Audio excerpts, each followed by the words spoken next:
Okay. All right, I'm here. Great. Hello and welcome. And we are going to start. My name is Elizabeth Overman, and I'm a professor at the University of Central Oklahoma. On behalf of the Conference Planning Committee, I would like to extend a warm welcome to all guests. Representing the University of Central Oklahoma, we are encouraged to start all public gatherings with a land acknowledgement. I want to thank Toward Right Relationship with Native Peoples and Mr. Kevin Abzarek of the Rosebud Sioux Tribe for sharing the following. We humbly acknowledge that the land on which we live and work and gather today, the land that is called the United States, is the homeland of hundreds of indigenous nations. Many indigenous peoples call this land Turtle Island. While indigenous peoples were forced to give up large parts of their territories or move far away from them, they are still here on Turtle Island and still exist as nations. We recognize the irreducible and ongoing relationship that indigenous peoples have with their traditional territories. Honoring a territory becomes meaningful when it is the basis for building relationships with indigenous people and the land. This is indeed a special occasion, an opportunity to deeply nourish our learning spirits.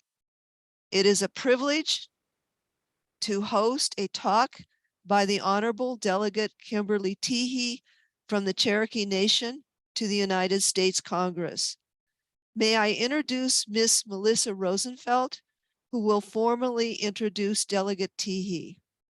Melissa Rosenfelt is an MPA student at the University of Central Oklahoma, descendant of the Seminole and Kiowa nations, and member of the OC's Band and Deer Clan. A research assistant and cultural advisor, Ms. Rosenfelt is currently developing a documentary on the Indian boarding schools of Oklahoma with the University of Central Oklahoma Mass Communications Department. Ms. Rosenfelt is a freelance journalist who covers Indigenous news and a sociologist who studies political and social issues that affect Native nations and tribal members. A future law student, Ms. Rosenfelt intends to study constitutional and Indigenous law in an effort to aid Native nations while preserving tribal sovereignty in Oklahoma. Ms. Rosenfelt. Thank you, Dr. Overman. I appreciate that kind introduction, and welcome everybody to this plenary session. I'm going to introduce esteemed Delegate-Designate Teehee for this session. Delegate-Designate Kim Teehee is a citizen of the Cherokee Nation. She is Director of Government Relations for Cherokee Nation and Senior Vice President of Government Relations, Cherokee Nation Businesses. In 2019, Cherokee Nation Principal Chief Chuck Hoskin Jr. named her the tribe's first delegate to the United States House of Representatives, as guaranteed in Cherokee Nation's 1835 treaty, the Treaty of New Echota, and as outlined in the Cherokee Nation Constitution. She was also named a visiting Sequoia Fellow at her alma mater, Northeastern State University, in 2019. Prior to returning home to the Cherokee Nation, she served as partner for Pepsi Policy Group, a Washington, D.C. based federal advocacy group representing Indian tribes and tribal organizations. She previously served President Barack Obama as the first ever Senior Policy Advisor for Native American Affairs in the White House Domestic Policy Council for 3 years. Kim worked with federal agencies to develop and implement policies focused on environmental justice, tribal consultation, tribal self-determination, economic growth, public safety, health care, and education, and to resolve long-standing disputes. Kim's work helped lead to a presidential memorandum on tribal consultation and an executive order on improving American Indian and Alaska Native educational opportunities, and strengthening tribal colleges and universities. Kim guided the administration's support for the UN Declaration on the Rights of Indigenous Peoples and addressed the UN Permanent Forum on issues affecting the world's indigenous peoples. She is especially proud of her work towards the administration's support of proposed legislation to hold all perpetrators of domestic violence accountable for their crimes against Native American women, therefore closing a jurisdictional gap in Indian country. Kim played a key role in 3 White House Tribal Nations conferences and led a government-wide team to ensure that progress was being made on tribal policy and legislative priorities. Kim also served as senior advisor to the U.S. House of Representatives Native American Caucus co-chair, Representative Dale Kildee from Michigan, serving the bipartisan caucus for nearly 12 years. She established an impressive record of accomplishments on a wide array of Native American issues. Delegate Teehee grew up in Claremore, Oklahoma, and held various positions at Cherokee Nation prior to working in Washington, D.C. Kim received her BA in Political Science from Northeastern State University and her JD from the University of Iowa College of Law. Now it is my esteemed privilege to welcome Delegate-Designate Kimberly Teehee to the stage. Mado, thank you. Thank you, Melissa, for that kind introduction, and thank you all.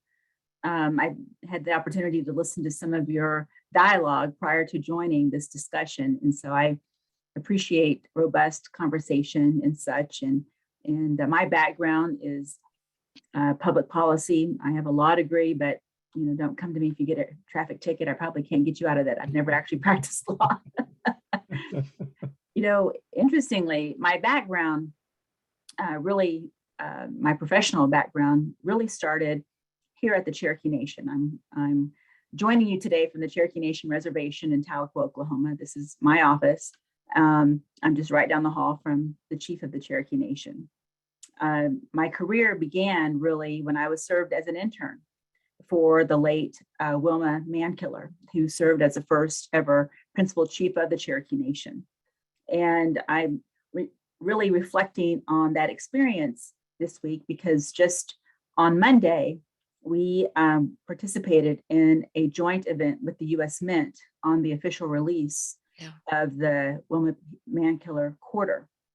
And so that was quite an event. And I had the opportunity to later speak about my experiences with Wilma at a bookstore to coincide with the release of a book of previously unread, seen poems that she'd written. And so in listening to kind of what heard you say earlier and what I understand to be this group's interest is really relating to public administration, public policy. When I was Wilma's intern, at the time, I was a really reserved person, a quiet, can easily be ignored, the chubby kid wearing glasses in the corner of a room. What she saw in me, though, was somebody who worked hard. By the time I was her intern, she was famous. She was already famous. She'd already achieved that fame through some of her community development projects. And she'd already had celebrity friends, Gloria Steinem, Alice Walker and such, and who would come to Tahlequah to visit. I was able to be exposed to them. What I quickly learned about working with her and serving as her intern is that because of her fame, she was well aware that people surrounding her sometimes weren't contributing. They just wanted to be in her presence. And she didn't have a lot of patience for that. So I always felt like it's nothing she said. It's just, I could see that she would want to know why so-and-so's in the room, and so if I were in the room, I knew she was asking the same about why is Kim in the room, and so I, made sure that I was participating in some way. And that was meaningful to me because in addition to given me confidence. She gave me work that I don't know at the time as an intern that it was really important to the Cherokee Nation at the time, but that's really not the point. The point is it made me feel important. The point is that whatever assignment she gave me and that I completed, she then reviewed. I got my time with her. And through that, she gave me confidence, gave me research tools, writing tools that I didn't necessarily have then. And those things paid off dividends. The other thing that she taught me that has carried me through my career, especially in DC, when I worked for Congress as the first ever senior policy advisor for the Congressional Native American Caucus. As to this day, I think I still am the only Hill staffer at the time who'd ever worked on Native American caucus issues full time. You see, most staff, it's just one of many issues on their portfolio. And, but in addition to that, she taught me how to work on a bipartisan basis. Indian country, which is what we call it, have too few champions in Congress. And at the time that I joined the House of Representatives, several anti-Indian legislation was making its way out of the House to be killed in the Senate, to be killed by the late and great champion, Senator Daniel Inouye from Hawaii, and then Ben Nighthurst Campbell. They, on a bipartisan basis, worked to kill these bills. That's sort of the environment I found myself in when I was asked to join the House of Representatives. How do we turn the tide and for the House of Representatives become once again a body where tribal leaders can come to and know that their issues are being heard in advance and know that their anti-Indian legislation would be fought and that victory would be won. And so that's the environment that I found myself in. And so taking a lesson that I learned from Chief Mankiller, who was a yellow dog Democrat, she served as the deputy chief to a staunch Republican, Ross Swimmer. And you know, this was a marriage when Ross Swimmer was chief and Wilma was the deputy chief of two politically polar opposites, but it worked somehow. And what I realized back then is you got to find your allies. You know, we're finding now in an environment in Congress that we see where members are dug in, right? Where every major decision is coming down to, you know, what does the member from West Virginia think? What about the lady from Arizona think? You know, it's just coming down to, you know, these, Senator Manchin, Senator Sinema discussions. You know, no two people should have that kind of authority. But it also speaks to the divisiveness of where we are in that body. I was proud to work on the Hill for nearly a dozen years. I don't know, and I have a lot of successes working on both sides of the aisle. I don't know that I could work in this environment because back then I could engage in civil discourse. I could agree to disagree with my fellow colleagues from across the aisle, but we had agreement on Indian matters. Today, oh my gosh, if your boss is, you know, against all these other issues that are not related to Indians, then we're going to be against you on Indians. It's a crazy kind of interesting environment to find ourselves in. But I've tried to figure out how to work in that environment and to try to educate, to continue to educate. And so my job was to educate. And so working on a bipartisan basis, collaboration, building coalitions where it's necessary, working with tribal organizations, tribes across the country, non-Indian organizations in some instances, in order to advance Native American issues on Capitol Hill. When former President Obama was elected, he had, as candidate Obama, put out a Native American issues paper that was the first of its kind. And what I mean by that is that it was comprehensive. It was short, but it was comprehensive. And he had committed to having in the White House the first ever senior advisor on Native American affairs in the White House Domestic Policy Council. Up until that point, Native Americans had always had somebody in the Intergovernmental Affairs Office. That's sort of the office that engages with the public, but they're not developing policy. They're not executing policy. They are the front door communicators of that policy. And so this was very significant to be the first and to be treated on equal par with the architects of the Affordable Care Act, with the energy policies, all that. And then there's Native American policies. That was so amazing. You know, and I took the experiences that I learned working on the Hill to make sure that we could advance our priorities agency-wide. I always figured out what could the federal family do on the short term, near term, long term. What could they do administratively versus what requires a change in law? Because that required a whole different strategy, because that was outside of necessarily, my immediate ability to change things. But I worked on these concurrent strategies to get that accomplished and elevated Native American policy at the highest level. My engagement on a regular basis were with the secretary, the deputy secretaries, the assistant secretary levels, the high level politicals. The one thing that I would say was I regret is I didn't make friends with all the career staff below them, because now that I'm outside of that environment, I still know all the very senior political people who, for the most part, who are working on Native American issues, and that does benefit us. But the people who grind the sausage every day, those are the career people that have been there for years, that come in, that see different administrations, Republican, Democrat, come and go, right? But they're there. And if I could go back, I would have tried to figure out how I engage with them. Some of this is just agencies. If you're from the White House, when I was in the White House, it was kind of like, you work through the senior level people and they'll be the ones to direct down. But it was magnificent. And so one of the things that I was asked to do, all the policy advisors were asked to do when I joined, was to build a 6-month plan. What do you want to accomplish in these 6 months? And so I did that. I did that administratively. I, had just come from the Hill, so it was easier for me. I didn't have to figure it out, right? I worked in this environment for nearly 12 years. I kind of knew by then what Indian country wanted to have done, what President Obama had committed to doing in his policy paper, and what was possible. And so I put this 6-month plan together, and we kind of had to do them in 6-month increments. And that was the guide that I used to move forward with policy development, but also engagement. I was able to organize 3 tribal nations conferences with major announcements in those years. And in order to incentivize the federal agencies, because our issues cross-cut all the agencies, even though there's uniquely a Bureau of Indian Affairs at Interior and an Indian Health Service within HHS, really our issues cross-cut the federal family. So I started developing progress reports, and it got to the point where the agencies, like they wanted a shout out in the progress reports. They wanted to be able to announce in this progress reports, oh, what good things they did. It kind of became a thing where it was competitive. I'd say, well, energy, I really need you guys to step it up. DOJ is rocking it right now. There are things you can do in these spaces with tribes. And so it's kind of cool to do that.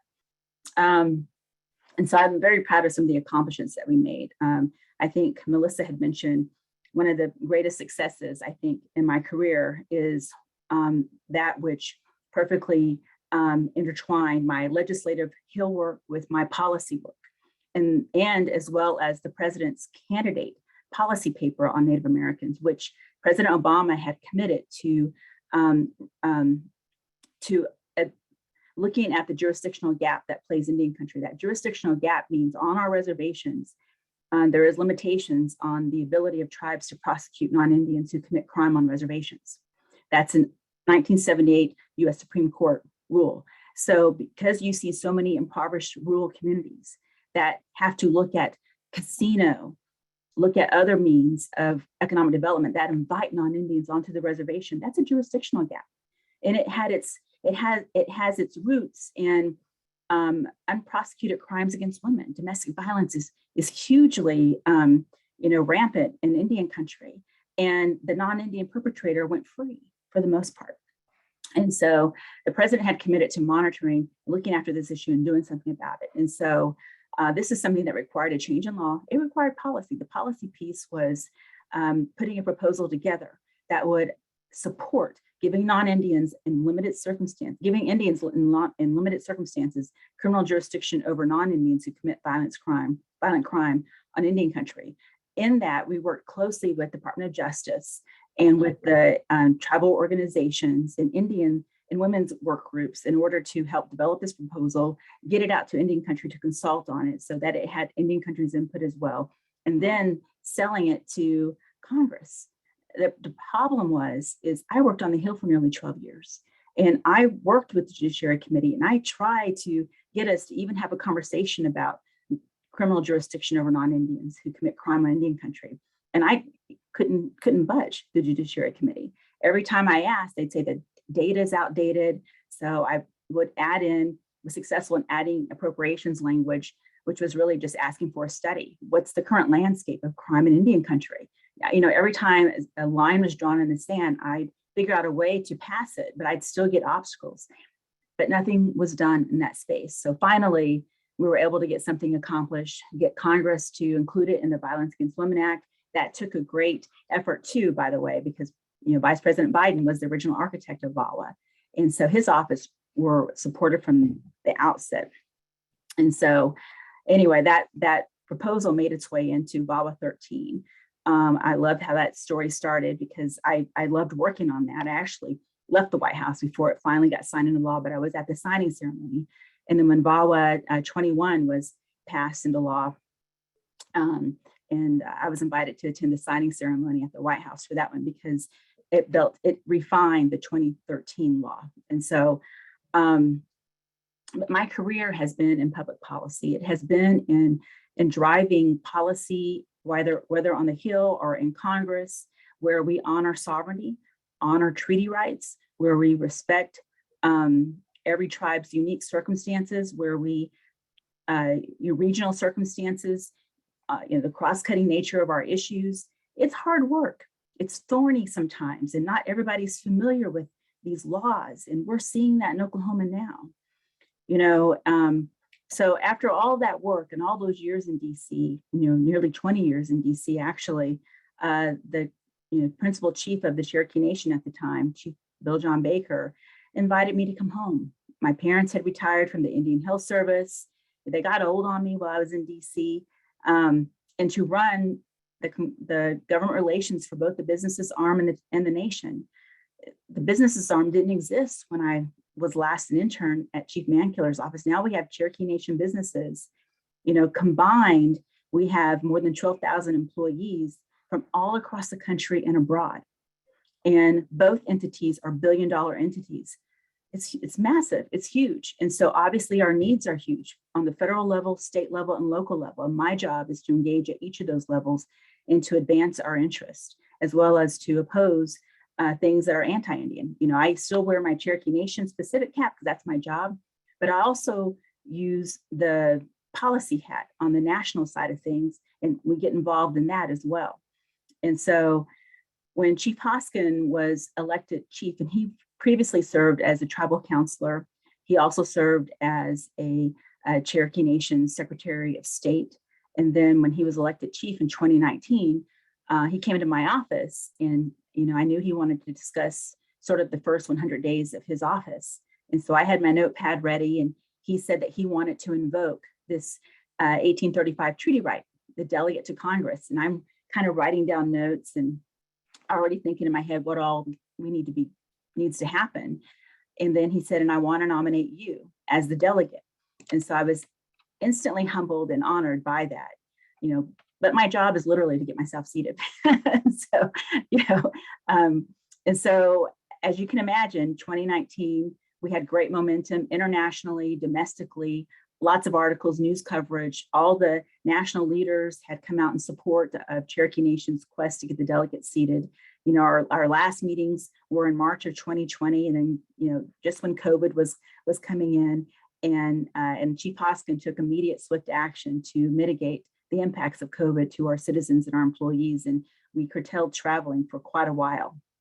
And so as a result, like everybody else, we pivoted to COVID relief, COVID stimulus packages, trying to get into, CARES Act, ARPA funding and such, making sure tribal leaders had a direct deployment of resources of those critical federal dollars to mitigate the impacts of COVID. Then what else happened? Oh my gosh, election.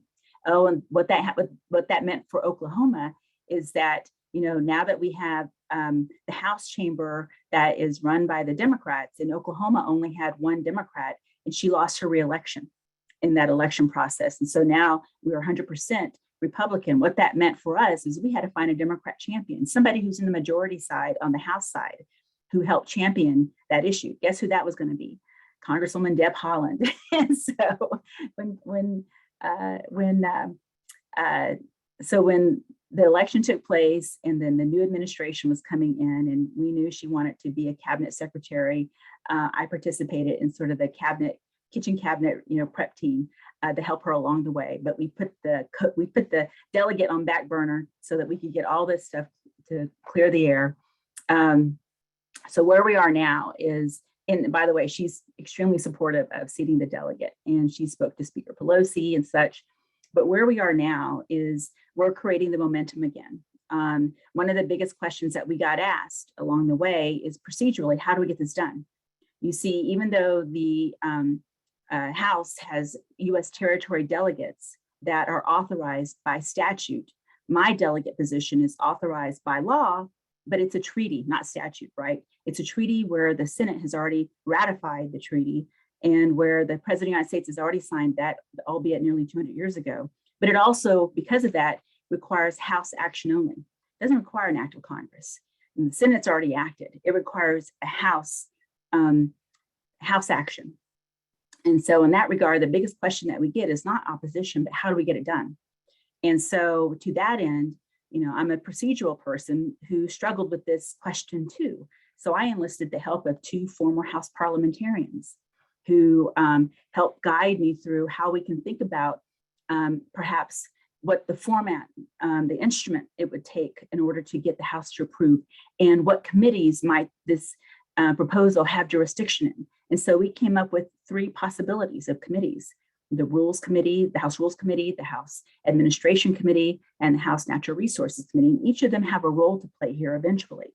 And so I'm happy to say that with our constant communication, answering every question under the sun, I believe in rapid response too. And some of these questions don't necessarily lend themselves to rapid response because it does take us sometimes going back to the Federalist Papers.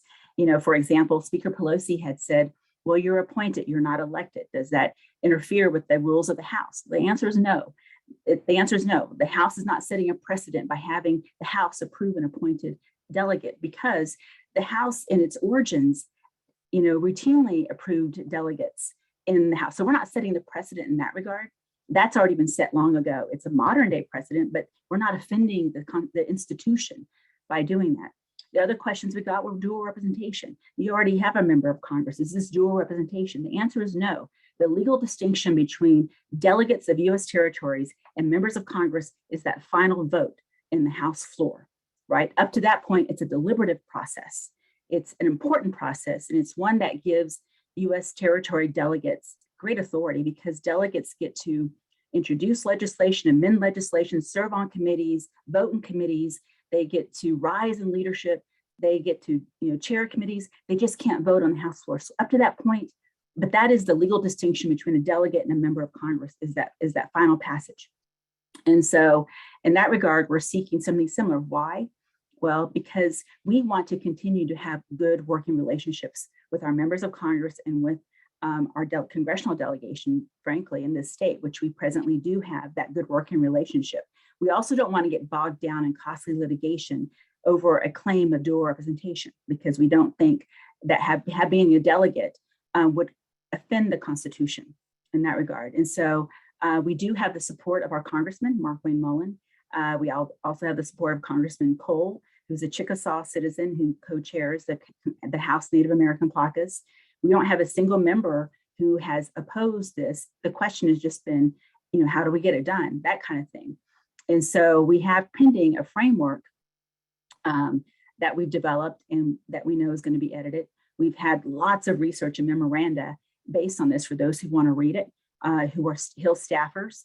I've actually just recently, we just condensed some of these commonly asked questions and just condensed some of the analysis down to paragraphs, because when you're dealing with staffers who are dealing with lots of issues before them and not just Indian issues, they need something quick that they can look at. So we've developed sort of an executive summary of some of the most common questions that are asked. And of course, they have our larger documents to look at as well. So what we're looking at and what we're hopeful to have is a hearing this year. And we're hoping to have a vote this year too. And we're certainly looking and mindful of the elections coming up too. So we're trying to beat the clock where that is.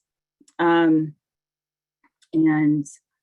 I think with that, I'm happy to answer any questions. Thank you very much. Do we have questions? Looks like Paul Terry asked, is there a way to get more involved with you in your work? Sure. Thank you for asking. Actually, what I should have mentioned is during COVID, we didn't just stop advocating either, by the way.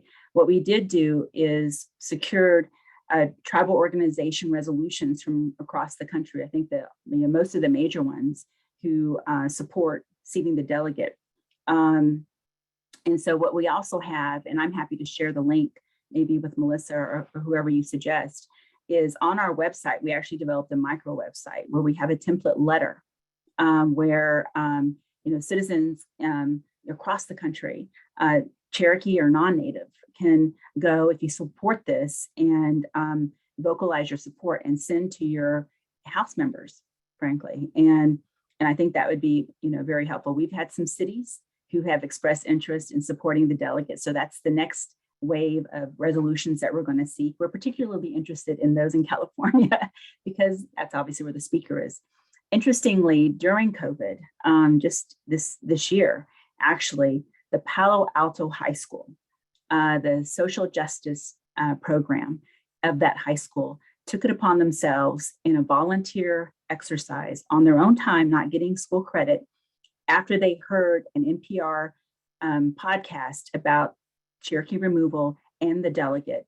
They became so interested in this story. They did their own research from the 1500s to current Cherokee modern time. And then they they themselves designed a mural of yours truly that will symbolize treaty rights, honoring treaty rights, sovereignty, women, leaders, all that they want to have outside on the wall of their high school. And so I actually visited the high school fairly recently to just meet with the students, to get a sense of the high school and such. And so I learned about that, but I also was so deeply impressed by the students getting so engaged in this issue and the history that they knew, which is probably would I would venture to say is probably more than a lot of people who are actually Cherokee know. I was so impressed with it. But my job was to kind of vet that project. And, Chief Hoskin and I completely support it. So we're working on editing the historical documents. They added the history. We're getting them translated in the Cherokee language. And so we're hoping in the fall that they get a chance to actually have that mural and we'll have a big rollout of it. But we're trying to regain the energy that we had pre-COVID. And I think we're getting there. And I think the timing is right. I had the good fortune of sitting next to Speaker Pelosi in New York just a couple of weeks ago at an event, and we talked about this. And so I told her that I'd been talking with the chairs of these committees that they all support. And we're trying to get a hearing this year. One of the chairs asked for some research from within the research institution of the House on the committee that might have jurisdiction over this. I don't want this to get bogged down into 3 different committees when they all support it, but I want them to work together collaboratively so we can get this through. But it's a long-winded to say, yes, we have letters. We have template letters that you can use to customize it. I have a template resolution as well for governmental bodies who want to participate in supporting the delegate being seated. Delegate Teehee, do you have the support of Representative Maxine Waters and the Congressional Black Caucus? I actually have not talked to her about delegate. I don't imagine that, who I've talked to was Hakeem Jeffries. He's a Democratic leader in the House and he's very supportive. And so he had raised an interest of when the time is right to engage the Congressional Black Caucus. I will say this too, is that what's interesting is that Cherokee Nation, with regard to the freedmen issue, we fully recognize and acknowledge Cherokee freedmen. And so we are actively enrolling Cherokee freedmen into the citizenry of Cherokee Nation. We've got political appointments. We've got, we've elevated the voice of Cherokee freedmen within the Cherokee Nation. We actually, during COVID, started a program called Jalagi Wherever We Are. It was a way to get out to our at-large communities who are used to seeing us every year when we couldn't travel, and it's a way to stay connected to us. And we actually just aired a program on our freedmen, Cherokee freedmen. It's historical, kind of modern stories of Cherokee freedmen.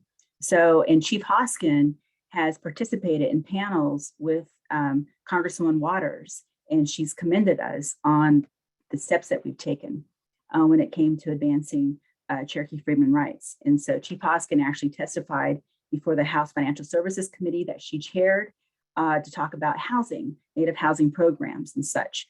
And so we, I feel like we've got a good relationship there.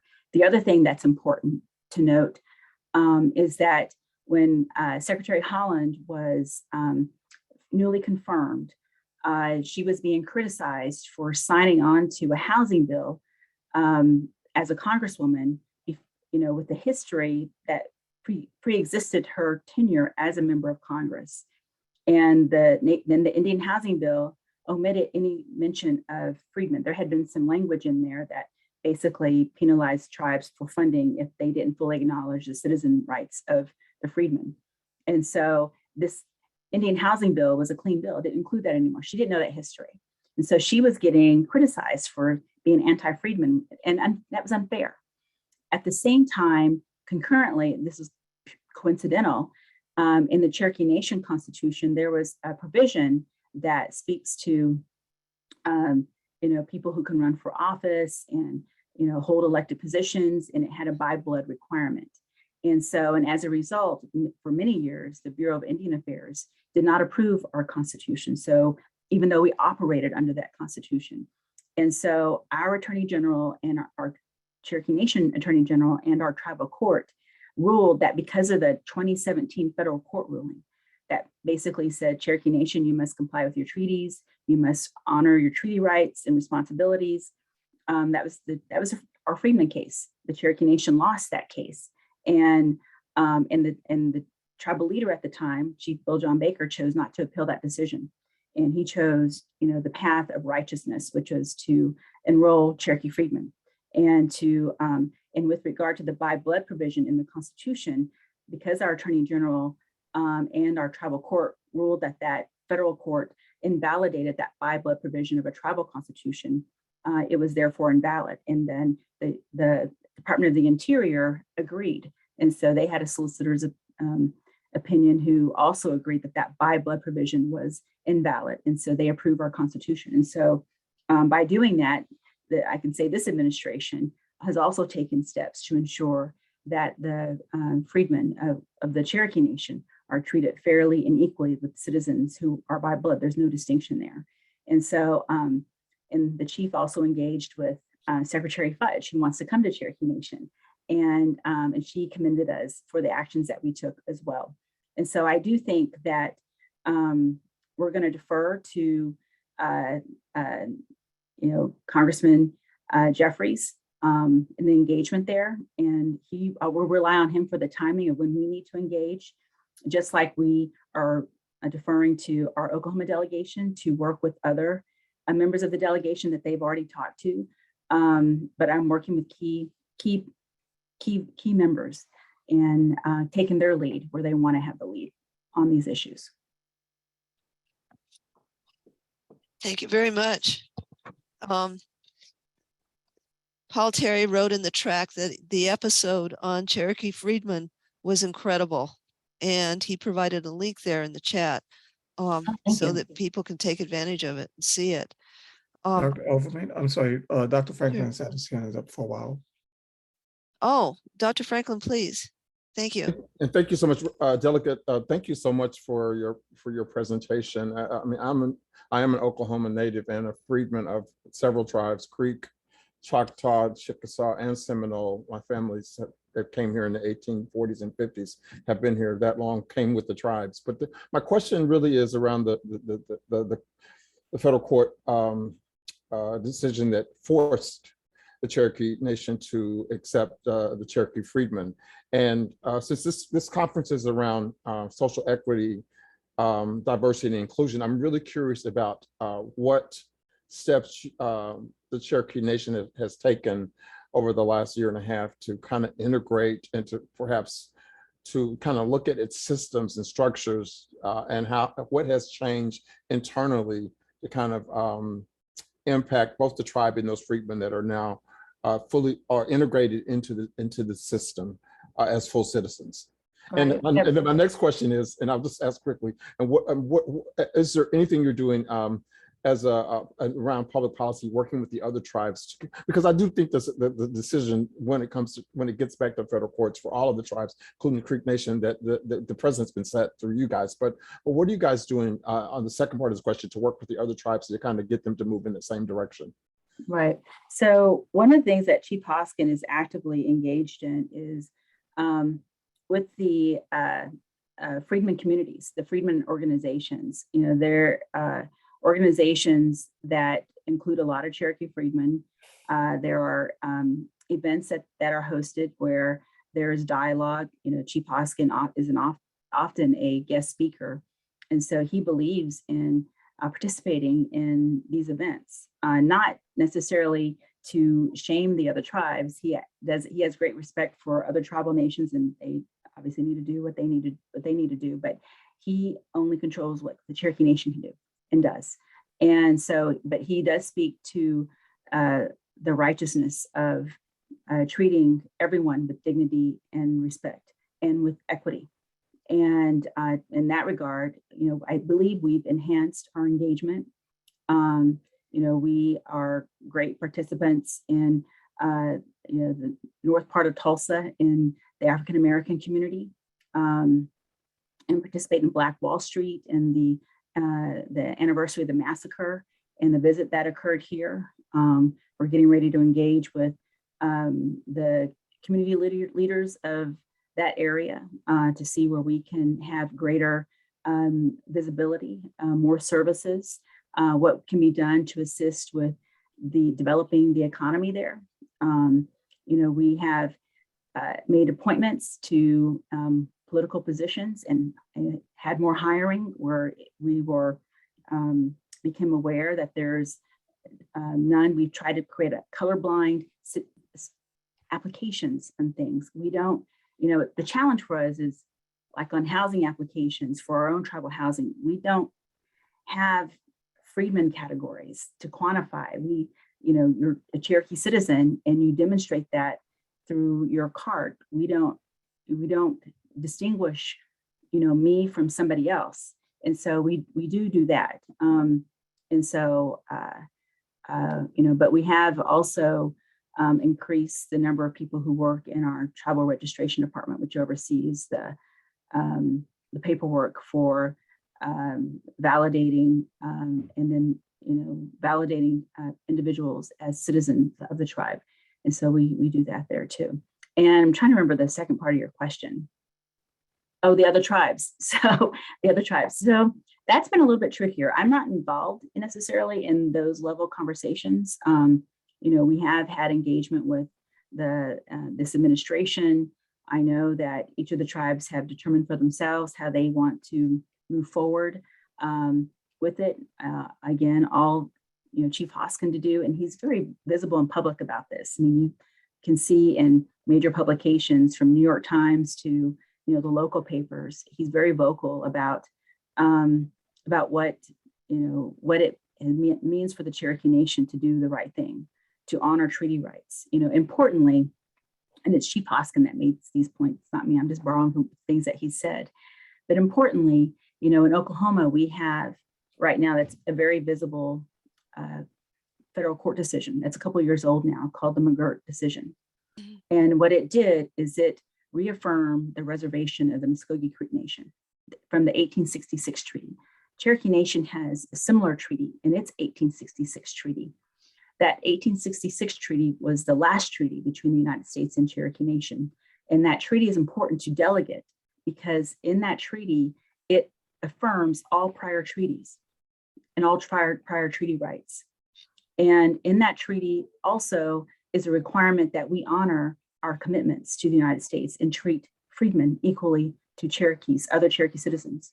And so what Chief Hoskin likes to say is that, you know, we don't get to cherry pick what we want to comply with in these legal instruments. And we shouldn't start now. And so, you know, but he can only speak for the Cherokee Nation. and so, when he was given his testimony, he actually apologized on behalf of the nation too for the historic treatment.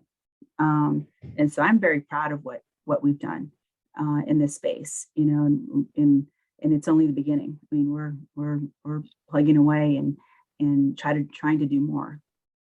Thank you so much for your response. There's some legal scholars that would say the 1866 treaty also said that freedmen were sovereign in their own sovereign nation as well. So thank you for that, and I appreciate that comment.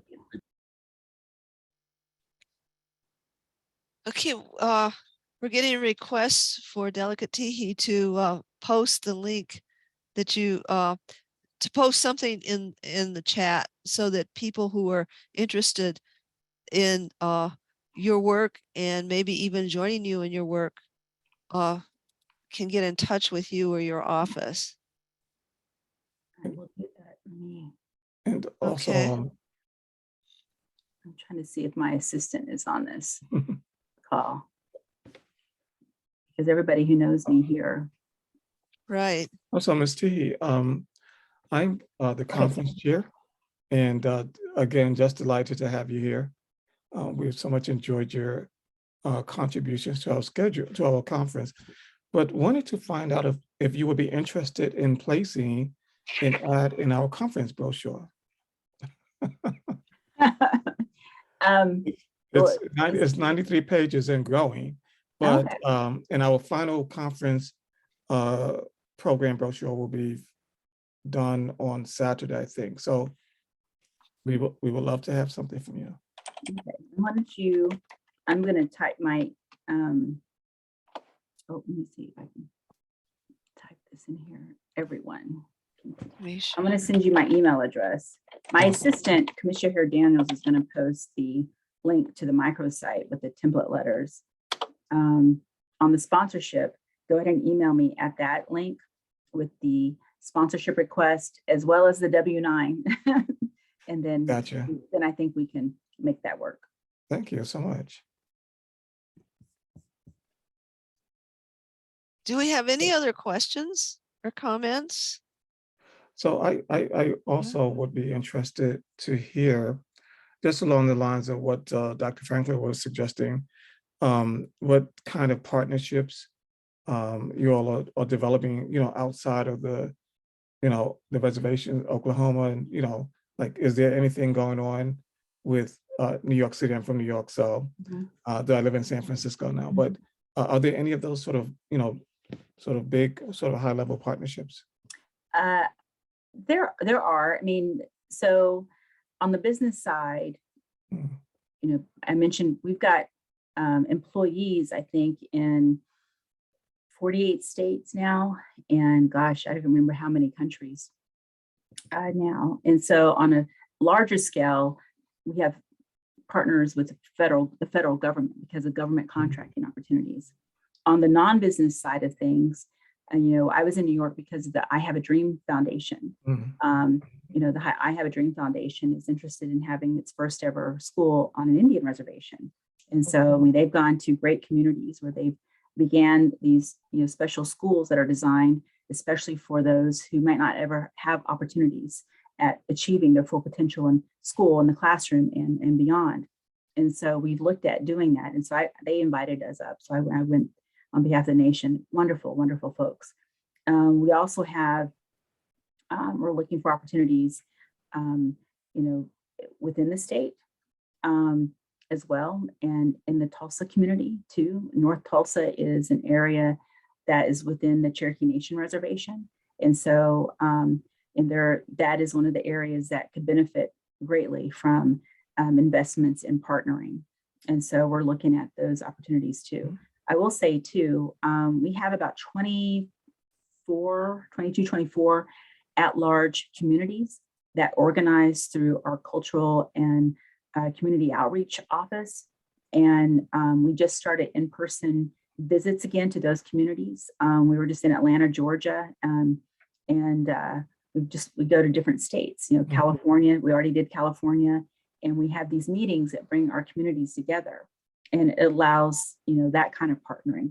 But we are always looking for ways to partner. So if you've got suggestions, then please let us know. When we've had, conversations with the Harvard Kennedy School. I was a guest speaker at one of the public policy forums, as well. So there's a lot of excitement, and I think around these discussions, it's just a matter of how do we go about partnering. I'm big on partnering because I feel like we can do more when we combine the resources of public-private partnering. Importantly, through this work, Chief Hoskin has forged a wonderful friendship with Reverend Jesse Jackson. And he loves to just call up just randomly. And what I love about talking to him, and it's quite amazing to me, is, when I want to engage with somebody at a high level, I have to schedule a meeting, right? And, schedule, make sure that the calendars are cleared. When Reverend Jackson calls, he'll want to do something right then. He has enormous convening ability, and we've been on calls with him where he has ideas.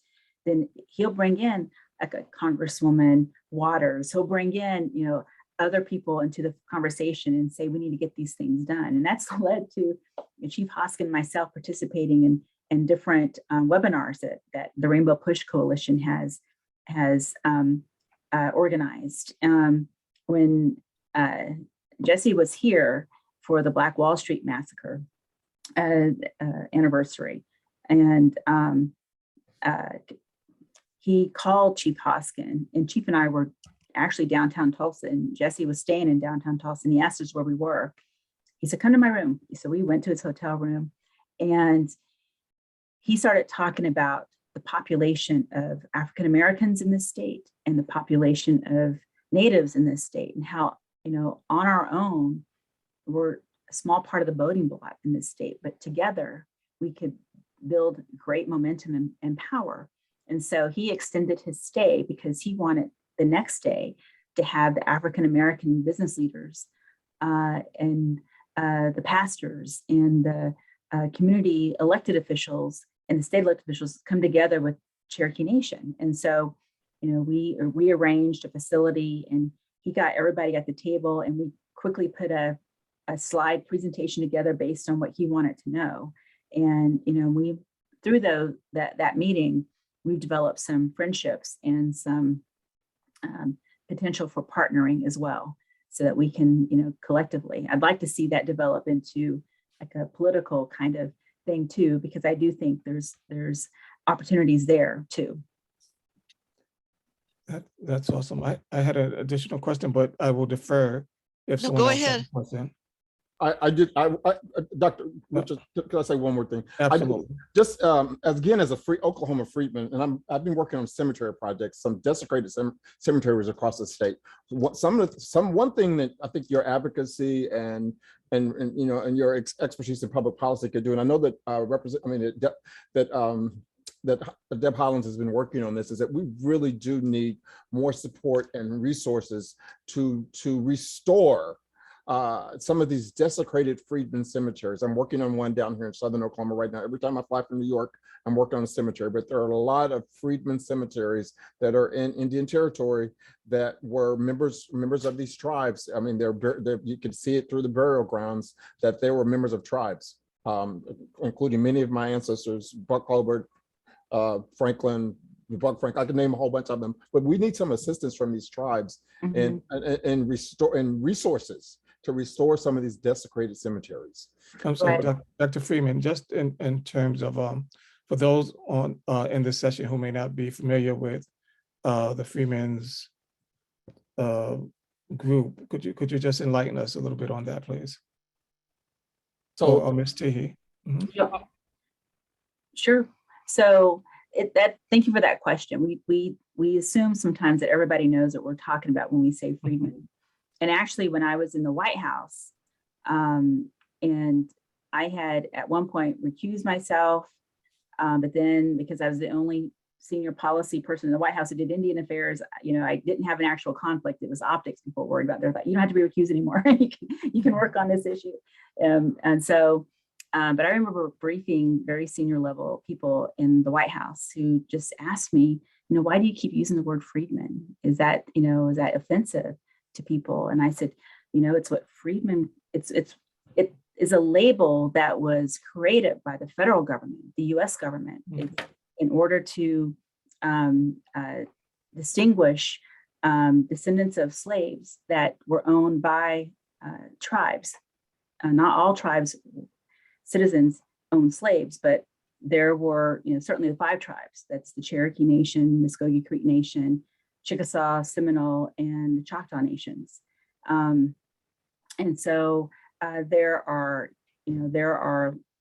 policies in place where actual rolls were taken of tribes, and they're called freedmen rolls.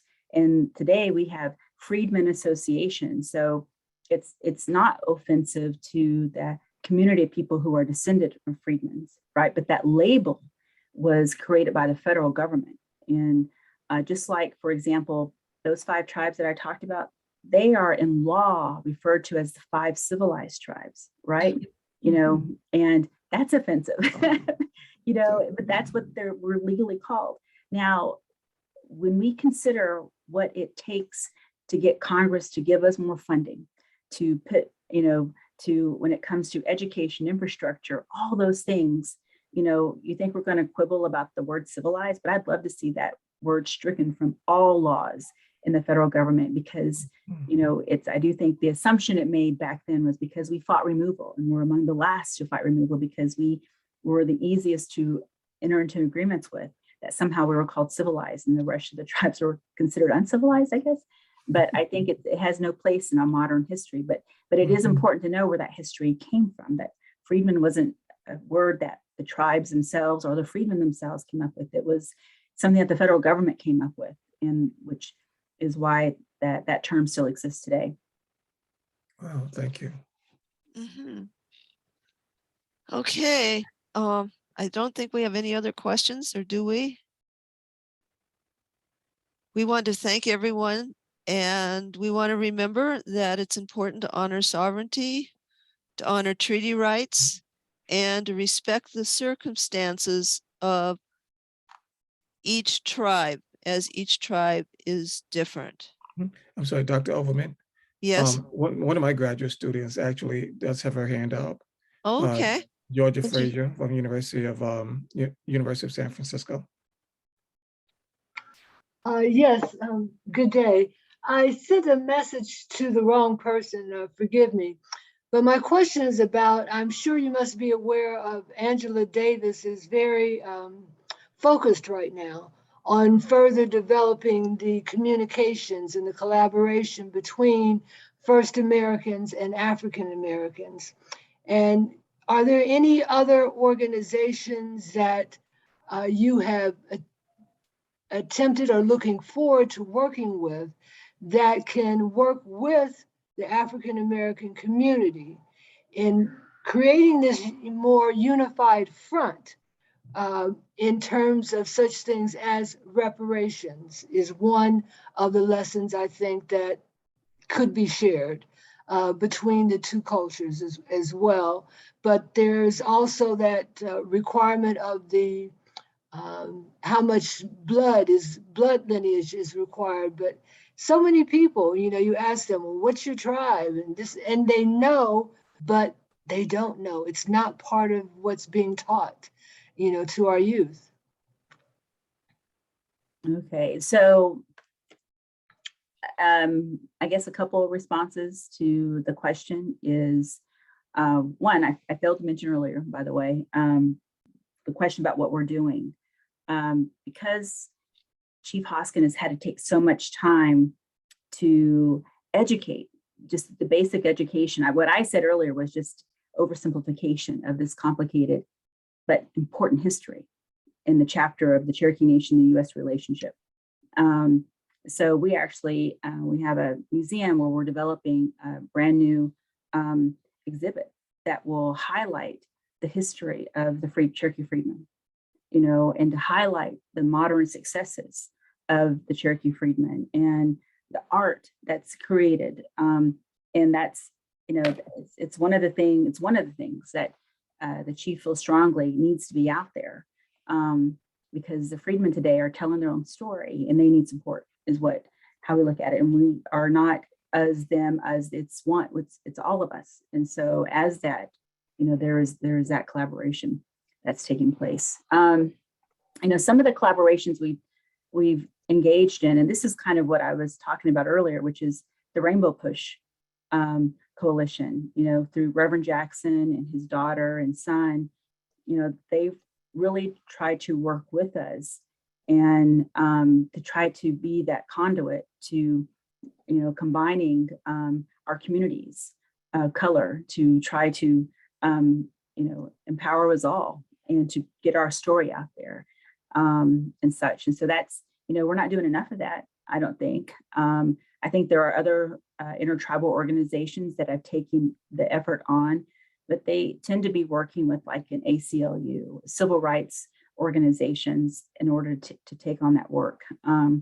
I like, what Reverend Jackson's doing, in that he wants to do more grassroots kind of things, and kind of focus on that are community focused, so that incentivizes us to want to do more with our community. And we obviously can learn from best practices too. So we're always willing to take suggestions as well. Did we have another question? I thought I saw another hand out there.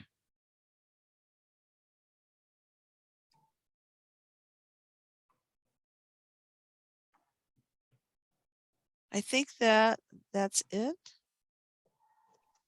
All right. So Well, again, I greatly enjoyed this, guys. This is wonderful. I love, obviously talking about,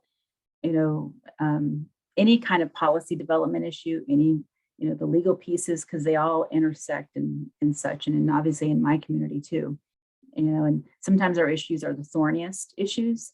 And I appreciate you all, listening today and engaging in conversations where the history can be complex sometimes. Sometimes you have to back up and give context to what we're talking about. And I appreciate your patience and understanding too.